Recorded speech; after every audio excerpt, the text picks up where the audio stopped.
Hello friends, welcome to my YouTube channel.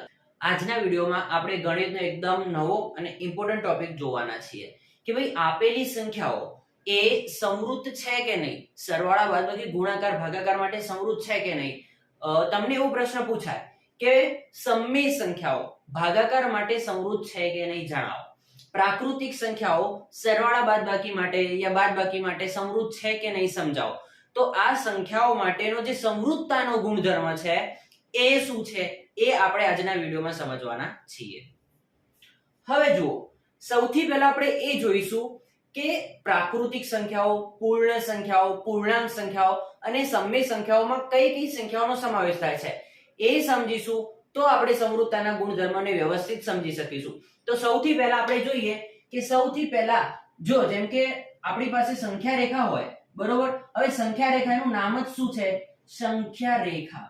સંખ્યા રેખા ઉપર તમને કોઈ કહે કે કેટલી સંખ્યાઓ આવેલી હોય, તો સંખ્યા રેખા ઉપર અસંખ્ય સંખ્યા આવેલી હોય, બરોબર છે. એમાં સૌથી મધ્યમાં વચ્ચે શું હોય? 0. 0 થી જમણી બાજુ જઈએ તો આપણને ધન સંખ્યાઓ મળે અને 0 થી ડાબી બાજુ જઈએ તો આપણને ઋણ સંખ્યાઓ મળે, બરોબર છે.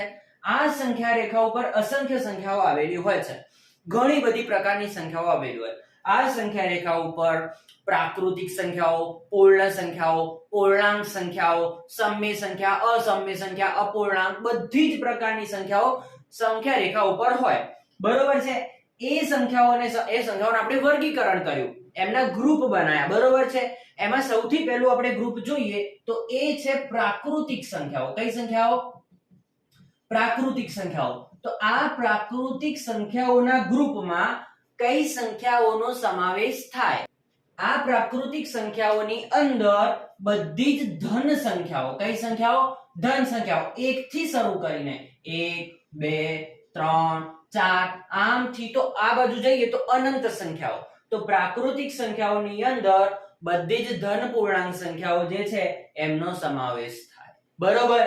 બીજા નંબરમાં આપણે જોઈએ કે પૂર્ણ સંખ્યાઓ. કઈ સંખ્યાઓ? પૂર્ણ સંખ્યાઓ. હવે આ પૂર્ણ સંખ્યાઓની અંદર કઈ સંખ્યાઓનો સમાવેશ થશે? તો આ બધી જે પ્રાકૃતિક સંખ્યાઓ છે એમાં આપણે 0 એડ કરો. શું એડ કરો? 0. તો તમે એમ પણ કહી શકો કે પ્રાકૃતિક સંખ્યાઓ વત્તા 0. તો 0 થી આ જે પૂર્ણ સંખ્યાઓ છે એ 0 થી સ્ટાર્ટ થશે. 0 1 2 3 4 5 લઈને.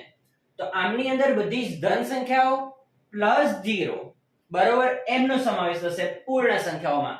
ત્રીજા નંબરમાં આવશે પૂર્ણાંક સંખ્યાઓ. કઈ સંખ્યાઓ? પૂર્ણાંક સંખ્યાઓ. તો આ પૂર્ણાંક સંખ્યાઓની અંદર કોનો સમાવેશ થશે? તો પૂર્ણાંક સંખ્યાઓની અંદર આ બધી જ પ્રાકૃતિક સંખ્યાઓ, ધન સંખ્યાઓ તો આવી જ જશે, બરોબર. તો પ્રાકૃતિક સંખ્યાઓ તો આવશે જ, પ્લસ એમની અંદર જે શૂન્ય, આમની અંદર પૂર્ણ સંખ્યા બધું 0 પ્લસ બીજું શું એડ થશે? તો કે ઋણ સંખ્યાઓ એડ થશે. શું એડ થશે? બધી જ ઋણ સંખ્યાઓ. તો આ પૂર્ણાંક સંખ્યાઓની અંદર 0 0 થી જમણી બાજુની બધી ધન સંખ્યાઓ અને ડાબી બાજુની બધી ઋણ સંખ્યાઓ, આ ત્રણેય પ્રકારના સંખ્યાઓનો સમાવેશ કોની અંદર થશે? પૂર્ણાંક સંખ્યાઓની અંદર થશે, બરોબર. ચોથા નંબરમાં જોઈએ કે ચોથા નંબરમાં કઈ સંખ્યાઓ? તો કે સમમેય સંખ્યાઓ. કઈ સંખ્યાઓ? સમમેય સંખ્યાઓ. સમમેય સંખ્યાઓની અંદર કોનો સમાવેશ થાય? તો સમમેય સંખ્યાઓ એ p ભાગ્યા q સ્વરૂપની હોય. કેવી હોય? p ભાગ્યા q સ્વરૂપની. p ભાગ્યા q સ્વરૂપની એટલે અંશ અને છેદ વાળી જે સંખ્યા હોય એ બધી સંખ્યાઓનો સમાવેશ શેમાં થાય? સમમેય સંખ્યાઓમાં થાય. એક્ઝામ્પલ તરીકે 5/3 છે, -5/3 છે, બરાબર. આવી બધી જે અપૂર્ણાંક સંખ્યાઓ જેમ કે 0.5 છે. હવે તમને એમ પ્રશ્ન થાય કે 0.5 માં શું છેદ છે? તો 0.5 ને આવી રીતે ના લખી શકાય. 5/10. 5/10 લખો કે 0.5 લખો, બંને એક જ છે. પ્લસ જે 2 છે, 2 એ 2 પણ સમમેય સંખ્યાઓમાં જ આવે. કઈ રીતે? તો જુઓ, કોઈ પણ સંખ્યાના છેદમાં કશું ના હોય તો એક તો હોય જ. દરેક સંખ્યા, કોઈ પણ સંખ્યાના છેદમાં કશું છેદમાં તમને ના દેખાતું હોય પણ એના ભાગાકારમાં એક તો લખી શકાય, તો એક તો હોય જ. માટે બધી પ્રાકૃતિક સંખ્યાઓ, પૂર્ણ સંખ્યાઓ, પૂર્ણાંક સંખ્યાઓ એ બધી આ સમમેય સંખ્યાઓની અંદર એમનો સમાવેશ તો થાય જ છે, કમ્પ્લીટ છે કે નહીં. પણ સમય સંખ્યાઓ પૂર્ણાંક સંખ્યામાં ના આવે, પૂર્ણાંક સંખ્યાઓ પૂર્ણ સંખ્યામાં ના આવે, પૂર્ણ સંખ્યાઓ પ્રાકૃતિક સંખ્યામાં આવે નહીં. ક્લિયર છે? હવે ઘણા લોકોને આ તો યાદ રહી જાય કે પ્રાકૃતિક સંખ્યાઓની અંદર બધી ધન સંખ્યાઓ આવે, સમય સંખ્યાઓની અંદર જે અપૂર્ણાંક વાળી છે, p ભાગ્યા q સ્વરૂપની છે, એ સંખ્યાઓનો સમાવેશ થાય. પરંતુ આ પૂર્ણ પૂર્ણાંકમાં ભૂલ પડે તો નોર્મલી યાદ રાખવાનું કે ભાઈ પહેલા નંબરમાં કોણ આવે? પૂર્ણ સંખ્યા, એમાં 0 થી લઈને આવે. ભાઈ આમાં હજી થોડી સંખ્યાઓ ઋણ સંખ્યાઓ એડ થાય એટલે પૂર્ણાંક સંખ્યાઓ. તો જો આનું નામ આ પૂર્ણ છે અને આ પૂર્ણાંક છે, આનું નામ થોડું મોટું છે એટલે એમાં પૂર્ણ કરતા સંખ્યાઓ કેવી આવે? વધારે. આનું નામ થોડું નાનું છે માટે એમાં ઋણ સંખ્યાઓ આવતી નથી. એ કેવી એમાં કેવી છે? સંખ્યાઓ પૂર્ણાંકની સરખામણીમાં ઓછી છે. કમ્પ્લીટ. તો પ્રાકૃતિક, પૂર્ણ અને પૂર્ણાંક અને સમય સંખ્યાઓમાં આ રીતેના એમના ગ્રુપ બને છે. હવે આપણે જોઈશું કે આ સંખ્યાઓ માટે સમૃદ્ધતાનો ગુણધર્મ શું છે. બરોબર? હવે જુઓ, આપણે જોઈએ કે પ્રાકૃતિક સંખ્યાઓ માટે સમૃદ્ધતાનો ગુણધર્મ શું છે. બરોબર? તો સૌથી પહેલા હવે એ સમજી લઈએ કે સમૃદ્ધતાનો ગુણધર્મ છે શું. તો અહીંયા આગળ હું પહેલા સરવાળા માટે ચેક કરું. સરવાળા માટે, કોના માટે? સરવાળા માટે પ્રાકૃતિક સંખ્યાઓ એ સમૃદ્ધ છે કે નહીં. તો હવે સમૃદ્ધ છે કે નહીં કઈ રીતે ખબર પડે? તો સરવાળાની વાત કરીએ છે તો પ્રાકૃતિક સંખ્યાઓમાંથી તમે કોઈ બે સંખ્યાઓ ઉપાડો. ધારો કે અહીંયા હું લઉં 3 અને બીજા નંબરમાં લઉં 5. હવે કોની વાત કરી છે? સરવાળા માટે. સરવાળા માટે તો બંને સંખ્યાઓનો શું કરો? સરવાળો કરો. 5 ને 3 કેટલા થશે? 8. હવે તમે મને કહો, મેં બે પ્રાકૃતિક સંખ્યાઓનો સરવાળો કર્યો અને જે જવાબ મળ્યો, શું એ જવાબ આ પ્રાકૃતિક સંખ્યાઓની અંદર આવે કે ના આવે? તો 8 એ પ્રાકૃતિક સંખ્યા છે. તો 8 એ પ્રાકૃતિક સંખ્યા છે માટે સરવાળા માટે પ્રાકૃતિક સંખ્યાઓ સમૃદ્ધ કહેવાય. તો કહેવાનો મતલબ કે સંખ્યાઓ સમૃદ્ધ છે કે નહીં કઈ રીતે ખબર પડે? તો આપણને જે પ્રક્રિયા માટે પ્રશ્ન પૂછ્યો હોય કે સરવાળા માટે સમૃદ્ધ છે કે નહીં, બાદબાકી માટે, ગુણાકાર માટે, ભાગાકાર માટે, તો જે સંખ્યાઓની વાત કરી હોય એ બે સંખ્યાઓનો સરવાળો કીધો તો સરવાળો કરો અને જવાબ જે મળે એ જવાબ એ જ ગ્રુપમાંથી કે પ્રાકૃતિક સંખ્યાઓ છે તો પ્રાકૃતિક સંખ્યાઓના ગણમાંથી જ મળતો હોય તો એ સમૃદ્ધ સંખ્યા કહેવાય, નહીતર કહેવાય નહીં. જેમ કે અહીંયા તમે આ પ્રાકૃતિક સંખ્યાઓના ગણમાંથી કોઈ પણ બે સંખ્યાઓ લો, 10 લો, પછી 500 લો, એનો સરવાળો કરો તો શું મળશે? તો જે જવાબ મળે એ પાછો પ્રાકૃતિક સંખ્યાઓમાંથી જ મળતો હોય તો એ સમૃદ્ધ કહેવાય. જો જવાબ એમાં પ્રાકૃતિક સંખ્યામાં ના મળતો હોય તો એ સમૃદ્ધ કહેવાય નહીં. તો તમે કોઈ પણ બે પ્રાકૃતિક સંખ્યાઓનો સરવાળો કરશો અને જવાબ એ પ્રાકૃતિક સંખ્યા જ મળશે માટે પ્રાકૃતિક સંખ્યાઓ સરવાળા માટે સમૃદ્ધ કહેવાય. ક્લિયર છે કે નહીં? હજી આગળ જોઈએ, બાદબાકી માટે જોઈએ. કોના માટે? બાદબાકી માટે પ્રાકૃતિક સંખ્યાઓ એ સમૃદ્ધ છે કે નહીં? તો ધારો કે હું એમ કહું 5 ઓછા 3 બરાબર 2. તો જવાબ 2 મળ્યો. 2 કેવી સંખ્યા છે? પ્રાકૃતિક સંખ્યા છે. તો ઘણા વિદ્યાર્થીઓ તરત લખી દેશે કે ભાઈ પ્રાકૃતિક સંખ્યાઓ બાદબાકી માટે સમૃદ્ધ છે નહીં. હજી જુઓ, એક એક્ઝામ્પલ હજી હું એક લખું, 3 ઓછા 5. હવે ધ્યાન આપો, શું 3 એ પ્રાકૃતિક સંખ્યા છે? હા છે. 5 એ પ્રાકૃતિક સંખ્યા છે? હા છે. એ બંનેની બાદબાકી કરું. હવે તમને ખબર છે કે 3 માંથી 5 જાય નહીં. 3 માંથી 5 જાય તો શું વધે? -2 વધે. કેટલા વધે? -2. હવે આ -2 નો સમાવેશ શું પ્રાકૃતિક સંખ્યામાં થાય? ના થાય. તો -2 જે મળે છે એ પ્રાકૃતિક સંખ્યા નથી માટે બાદબાકી માટે પ્રાકૃતિક સંખ્યાઓ એ સમૃદ્ધ કહેવાય નહીં. તો આ થયો સમૃદ્ધતાનો ગુણધર્મ કે ભાઈ જવાબ જે મળે છે, કોઈ પ્રક્રિયા કરીને જવાબ જે મળે એ ફરીથી પાછો એ જ ગણમાંથી મળતો હોય તો એ સમૃદ્ધ કહેવાય, નહીતર કહેવાય. અહીં આપણે કોની વાત કરીએ છીએ? અહીં આપણે પ્રાકૃતિક સંખ્યાઓની વાત કરીએ છીએ. તો જવાબમાં જો પ્રાકૃતિક સંખ્યાઓ જ મળતી હોય, સરવાળા, ગુણાકાર, ભાગાકાર, બાદબાકીમાં, તો એમાં જો પ્રાકૃતિક સંખ્યાઓ જો મળતી હોય તો એ સમૃદ્ધ કહેવાય, ના મળે તો સમૃદ્ધ કહેવાય નહીં. તો અહીંયા જુઓ, પ્રાકૃતિક સંખ્યાઓ સરવાળા માટે સમૃદ્ધ છે, બાદબાકી માટે નથી. એવી રીતે ગુણાકાર માટે ચેક કરીએ. ચલો ગુણાકાર માટે, હવે ગુણાકાર માટે કોઈ બે સંખ્યાઓ લો, 2 ગુણ્યા 5, 5 દુ 10. તમારે અલગ અલગ પ્રકારની સંખ્યાઓ વિચારવાની. અહીંયા બધી ધન સંખ્યાઓ તો તમે ધારો કે 10 લો, 1 લો તો 10 એકા 10, તમને જે બધી સંખ્યાઓ મળશે ગુણાકાર કરીને એ બધી પ્રાકૃતિક સંખ્યાઓ જ મળશે. માટે ગુણાકાર માટે પ્રાકૃતિક સંખ્યાઓ સમૃદ્ધ કહેવાય, બાદબાકી માટે કહેવાય નહીં. ક્લિયર? આગળ જોઈએ ભાગાકાર માટે. ભાગાકાર માટે પ્રાકૃતિક સંખ્યાઓ સમૃદ્ધ છે કે નહીં? તો જુઓ 5/2, બરોબર. એના કરતા સૌથી પહેલું એક્ઝામ્પલ લો, 10/2 તો કેટલા આવશે? 2 5 10, 5 આયા તો આપણને લાગે સમૃદ્ધ છે. પણ હવે ઊંધું કરી દો, 2/10 તો કેટલા આયા? 0.2 આવશે. કેટલા આવશે? 0.2. શું પોઈન્ટ વાળી સંખ્યાઓનો સમાવેશ પ્રાકૃતિક સંખ્યામાં થાય? ના થાય. માટે 0.2 પ્રાકૃતિક સંખ્યા નથી. તો આપણે કહી શકીએ કે ભાગાકાર માટે પ્રાકૃતિક સંખ્યાઓ એ સમૃદ્ધ નથી. ક્લિયર? તો પ્રાકૃતિક સંખ્યાઓ માટે આપણને ખબર પડી ગઈ સમૃદ્ધતાનો ગુણધર્મ શું છે. હવે આપણે જોઈએ પૂર્ણ સંખ્યાઓ માટે. હવે જુઓ, પૂર્ણ સંખ્યાઓ માટે સમૃદ્ધતાનો ગુણધર્મ ચેક કરીએ તો ધ્યાન આપો કે સરવાળા માટે ચેક કરીએ સૌથી પહેલા, બરોબર. હવે સરવાળા માટે ચેક કરવું હોય તો આપણે પૂર્ણ સંખ્યાઓમાંથી કોઈ બે સંખ્યાઓ ઉપાડીને એમનો સરવાળો કરીએ. તો જુઓ 3 + 2 કરું તો 3 + 2 જવાબ શું મળશે? 5. 5 એ પૂર્ણ સંખ્યા છે. હવે આ 0 લો, 0 + 2 કરો, કેટલા આવશે? 2 આવશે. તો આપણે અલગ અલગ પ્રકારની સંખ્યાઓ લીધી, 0 + 2, અહીંયા 0 + 3 ને 2 5 કર્યા. તો હવે આ જે જવાબ મળે છે એ 5 2 એ બધાનો પૂર્ણ સંખ્યાઓમાં સમાવેશ તો થાય જ છે. માટે આપણે કહી શકીએ કે ભાઈ સરવાળા માટે પૂર્ણ સંખ્યાઓ એ સમૃદ્ધ છે, બરાબર. હવે 2 નંબરમાં જોઈએ બાદબાકી માટે. જોઈએ કોના માટે? બાદબાકી માટે પૂર્ણ સંખ્યાઓ સમૃદ્ધ છે કે નહીં? તો કોઈ બે સંખ્યાની બાદબાકી કરો, 2 3 - 1 તો કેટલા આવશે? 2 આવશે. ઊંધું કરી દઉં, 1 - 3 તો કેટલા આવશે? -2 આવશે. તો અહીંયા પણ જુઓ પૂર્ણ સંખ્યાઓમાં ઋણ સંખ્યાનો સમાવેશ થતો નથી. માટે બાદબાકી માટે પૂર્ણ સંખ્યાઓ સમૃદ્ધ કહેવાય નહીં. ક્લિયર? ઈઝી જ છે. ત્રીજા નંબરમાં જોઈએ ગુણાકાર માટે. કોના માટે? ગુણાકાર માટે. તો હવે ગુણાકાર માટે જો હશે તો કોઈ બે સંખ્યાઓ લો. ચલો 3 × 2 લો. એવું નહીં વિચારવાનું કે ભાઈ તમે 50 લઈને ચેક કરો, 200 લઈને ચેક કરો. એમાં તો જવાબ સંખ્યાને નાની મોટી કરવાથી અહીંયા કશું ફરક પડવાનો નથી. તો 3 × 2 કરશો તો જવાબ તમને 6 મળશે.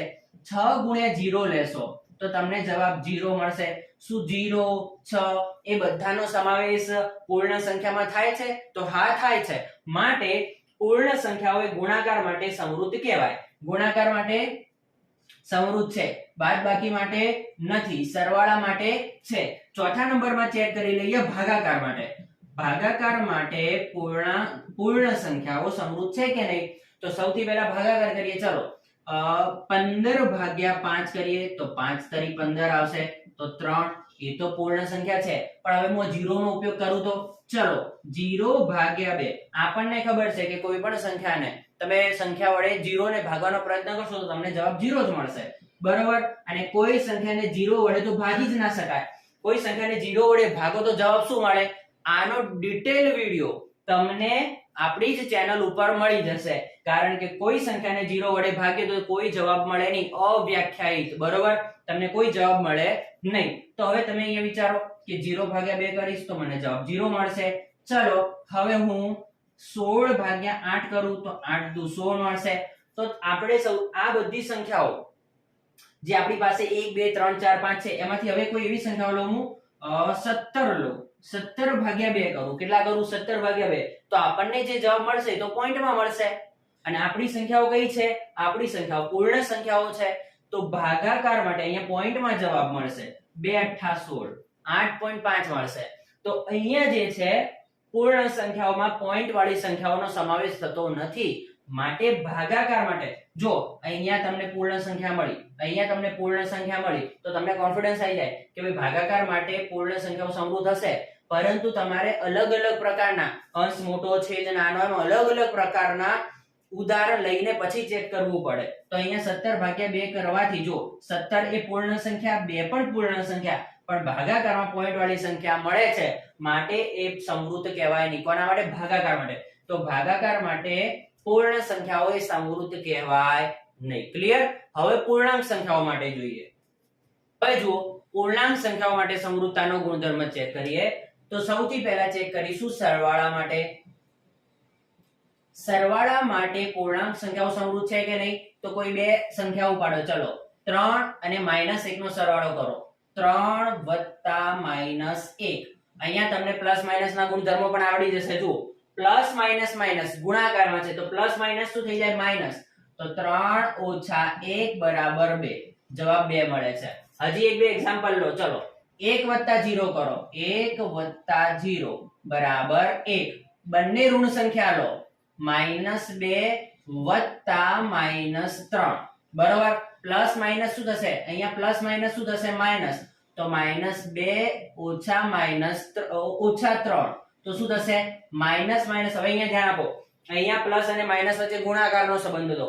અહીંયા બંને સંખ્યાઓ ઋણ છે તો -2 - -3 શું થશે? -5 થશે. જોજો, ઘણા છોકરાને આપણે કીધેલું કે માઇનસ માઇનસ પ્લસ થાય એટલે એ લોકો શું કરે? એ લોકો શું કરશે? 2 + 3 કરી દેશે. આવું હું જોઉં છું. એમને એવું શીખવાડેલું કે માઇનસ માઇનસ પ્લસ થાય તો અહીંયા 2 + 3 કરી દે. નહીં, ધ્યાન આપો કે જો બંને ઋણ સંખ્યાઓ હોય તો બંને ઋણ સંખ્યાઓનો સરવાળો થાય તો જવાબમાં તમને ઋણ સંખ્યા જ મળે, ધન સંખ્યા મળે નહીં. ઘેટાઓ ભેગું ઘેટું ઉમેરો તો ઘેટાઓ જ રહે, કઈ બકરું થાય નહીં. તો એ રીતે ઋણ સંખ્યામાં ઋણ સંખ્યા જ ઉમેરો તો જવાબ તમને ઋણ સંખ્યા મળશે. ધન સંખ્યામાં ધન સંખ્યા ઉમેરો તો ધન સંખ્યા મળશે. તો અહીંયા -2 અને -3 છે તો માઇનસ માઇનસ પ્લસ થાય સરવાળો. જવાબ શું મળશે? -5. હવે તમે ચેક કરો. -5, 2, 1 અને અહીંયા 2. હા, તો શું આ બધી સંખ્યાઓ એ શું પૂર્ણાંક સંખ્યાઓમાં એમનો સમાવેશ થાય છે? તો હા, થાય છે. માટે સરવાળા માટે પૂર્ણાંક સંખ્યાઓ એ સમૃદ્ધ છે. નંબર 2 માં ચેક કરીએ બાદબાકી માટે. ચલો બાદબાકી માટે ચેક કરીએ તો કોઈ પણ બે સંખ્યાઓ તમે ઉપાડો આમાંથી. 0 - 1 તો કેટલા આવશે? -1 આવશે. 0 - 1 -1 આવે. 3 અલગ અલગ સંખ્યા લો. 3 - -1 તો માઇનસ માઇનસ પ્લસ તો 3 + 1 કેટલા આવશે? 2 આવશે. બરોબર? એનાથી અલગ સંખ્યાઓ બે ઋણ સંખ્યાઓ લો. આપણે બાદબાકી કરવાની છે તો -3 - -2 તો અહીંયા માઇનસ માઇનસ પ્લસ પણ 3 તો કેવા રહેશે? માઇનસ. તો માઇનસ માઇનસ પ્લસ 2. 3 માંથી માઇનસ પ્લસ માઇનસ કહેવાનો મતલબ થશે બાદબાકી. તો 3 માંથી 2 જાય તો 1 વધે અને મોટી સંખ્યા ઋણ છે તો જવાબ કેવો આવશે? ઋણ આવશે. -1 તો માઇનસ પ્લસ વાળી બધી સંખ્યાઓનો સમાવેશ પૂર્ણાંક સંખ્યાઓમાં થાય છે. બરોબર? -3 + 3 કરો. અહીંયા તમે +3 લખો અને અહીંયા -3 લખો તો જવાબ કેવો આવશે? 0 આવશે. તો તમે કહી શકો કે બાદબાકી માટે પૂર્ણાંક સંખ્યાઓ એ સમૃદ્ધ છે કારણ કે તમને જે બધા જવાબ મળે એ બધા જવાબોનો સમાવેશ પૂર્ણાંક સંખ્યાઓમાં થાય છે. આગળ જોઈએ ગુણાકાર માટે.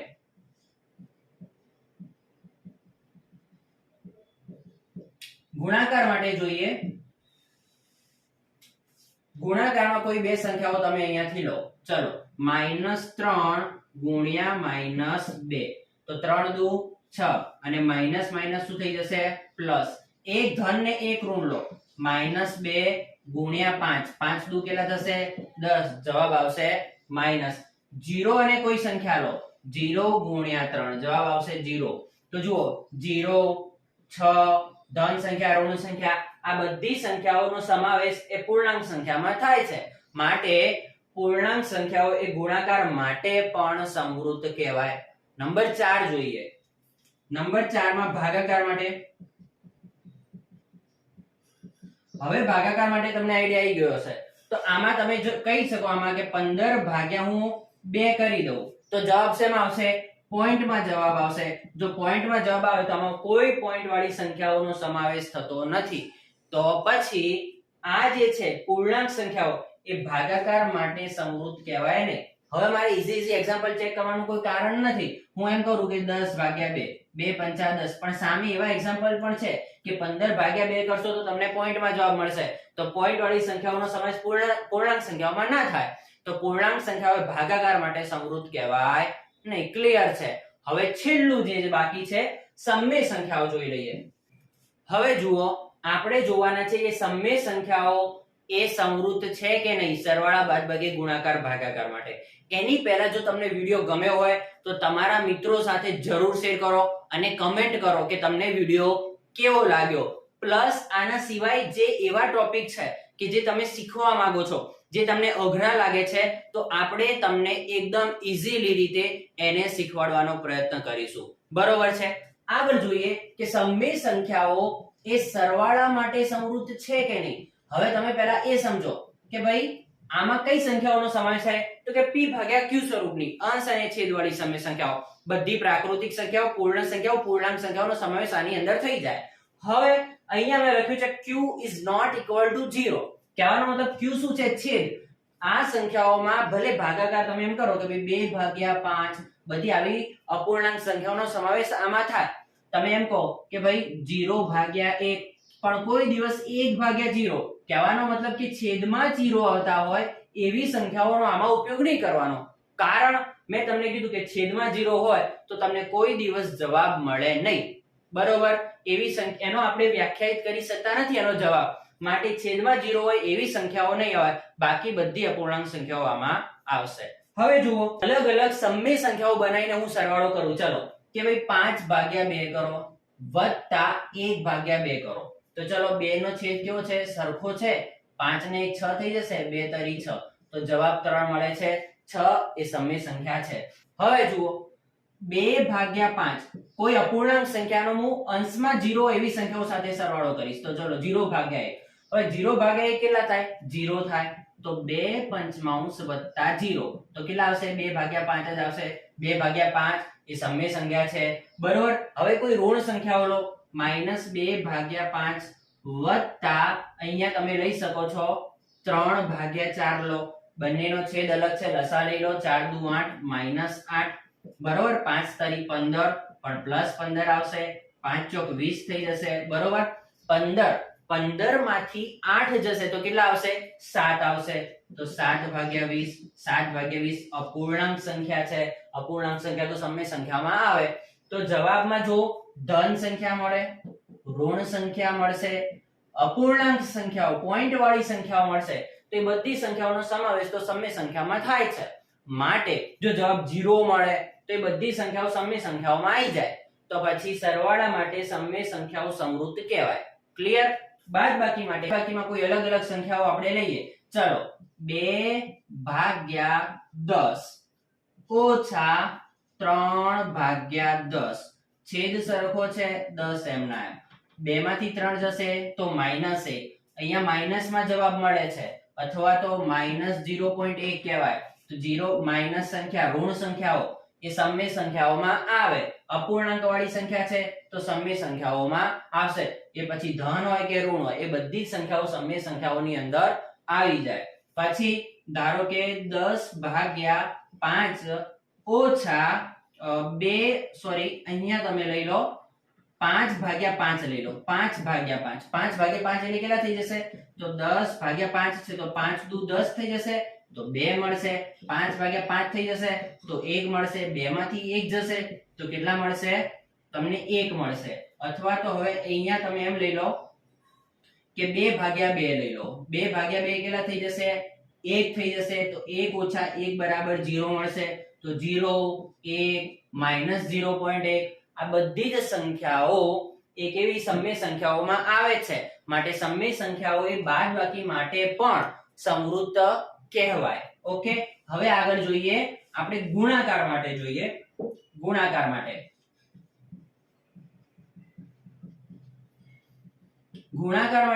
સમમેય સંખ્યા સમૃદ્ધ છે કે નહીં? તો 2 ભાગ્યા 3 ગુણ્યા -5 ભાગ્યા 4. ગુણાકારનો શું નિયમ છે? અપૂર્ણાંક સંખ્યા માટે અંશનો અંશ સાથે ગુણાકાર, છેદનો છેદ સાથે ગુણાકાર. તો 5 દુ -10 થશે, 4 તરી 12 થશે. -10 ભાગ્યા 12 સમમેય સંખ્યા છે. 0 ગુણ્યા 2/3 કોઈ પણ સંખ્યાનો અપૂર્ણાંક કોઈ પણ સંખ્યાનો 0 સાથે ગુણાકાર કરો તો જવાબમાં 0 મળે. 0 એ સમય સંખ્યા છે. બરોબર. બે ઋણ સંખ્યાઓ લઈ લો, -1/2, -3/2, માઇનસ માઇનસ પ્લસ થઈ જશે, 2 દુ 4 થઈ જશે, 3/4 સમય સંખ્યા છે. તો ગુણાકારમાં પણ સમય સંખ્યાઓ એ સમૃદ્ધ છે. હવે ભાગાકાર માટે ચેક કરીએ. શું ભાગાકાર માટે સમય સંખ્યાઓ એ સમૃદ્ધ છે કે નહીં? તો હવે જુઓ ભાગાકાર કઈ રીતે કરશો. તો ચલો હું તમને સમજાવું કે 10/7 ભાગ્યા 2/3. ધ્યાન આપજો, કોઈ એક અપૂર્ણાંક સંખ્યાનો ભાગાકાર બીજી અપૂર્ણાંક સંખ્યા સાથે કરીશ. હવે આનું સાદું રૂપ કઈ રીતે અપાય?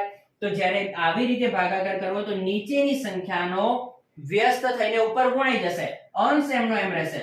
10/7 એમના એમ રહેશે, પણ નીચેની સંખ્યા ઉપર ગુણાકારમાં આવશે, પણ શું થઈ જશે? એનો વ્યસ્ત થઈ જશે. અહીંયા 2/3 છે તો અહીંયા 3/2 થઈ જશે. ગુણાકારમાં આવી ગઈ. 10 તરી 30 અને 7 દુ 14. 30/14 અપૂર્ણાંક સંખ્યા છે, એ સમય સંખ્યા કહેવાય. પછી જુઓ 10/7 નીચે તમે કોઈ ઋણ સંખ્યા લઈ લો તો ખાલી તમને જે જવાબ મળશે એ ઋણ મળશે, પણ જવાબ તો કેવો મળશે? અપૂર્ણાંક મળશે. 0/2/3. 0/2/3 ઉપર જતા રહેશે, પણ લઈ જવાની જરૂર નથી. ઉપર અંશમાં 0 છે તો જવાબ કેવો મળશે? ભાગાકારમાં બધો જવાબ 0 મળશે. તો 0 એ કેવી સંખ્યા છે? 0 એ સમય સંખ્યા છે. તો ધન મળશે, ઋણ મળશે, અપૂર્ણાંક મળશે, ધન અપૂર્ણાંક મળશે, ઋણ અપૂર્ણાંક મળશે. તો ભાગાકાર માટે પણ તમે કહી શકો કે સમય સંખ્યા સમૃદ્ધ છે. તો એકલી સમય સંખ્યા એવી છે કે જે સરવાળા, બાદબાકી, ગુણાકાર, ભાગાકાર ચારે ચાર માટે સમૃદ્ધ છે. તો હું આશા રાખું છું કે સમૃદ્ધતાનો ગુણધર્મ તમને સારી રીતે ખબર પડી ગયો હશે. જો વિડીયો ગમ્યો હોય તો લાઈક કરો અને તમારા મિત્રો સાથે શેર. મળીશું નેક્સ્ટ વિડીયોમાં. Bye bye.